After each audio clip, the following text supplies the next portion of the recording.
સંસદની સુરક્ષામાં ચૂકના મામલામાં વિપક્ષી સાંસદ ગૃહમંત્રી અમિત શાહના નિવેદન અને આરોપીઓને પાસ ઇસ્યુ કરનારા ભાજપના સાંસદ પ્રતાપ સિંહા સામે કાર્યવાહીની માંગ કરી રહ્યા હતા.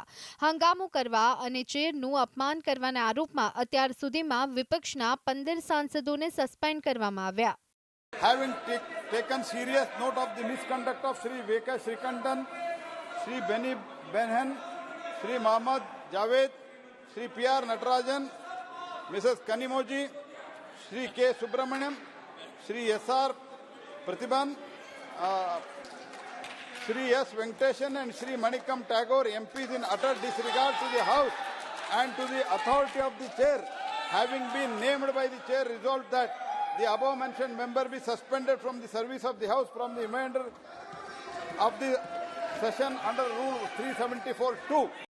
સંસદમાંથી સસ્પેન્ડ થનારા 15 સાંસદોમાંથી કોંગ્રેસના 9, સીપીએમના 2, ડીએમકેના 2 અને સીપીઆઈના 1 સાંસદ સામેલ છે. આ સાંસદોના સસ્પેન્શનનો પ્રસ્તાવ સંસદીય કાર્યમંત્રી પ્રહલાદ જોશી દ્વારા લાવવામાં આવ્યો હતો. તેને સ્પીકરની ખુરશી પર વિરાજમાન ભર્તુહરી મહતાબે પારિત કર્યો હતો.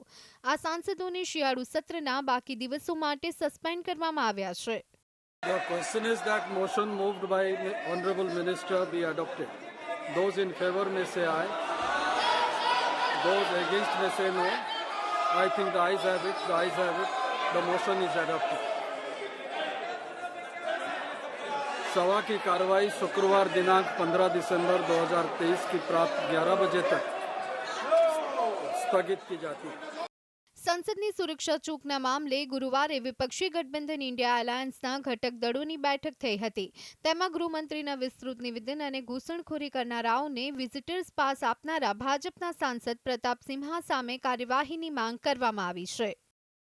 Bureau report, GSTV.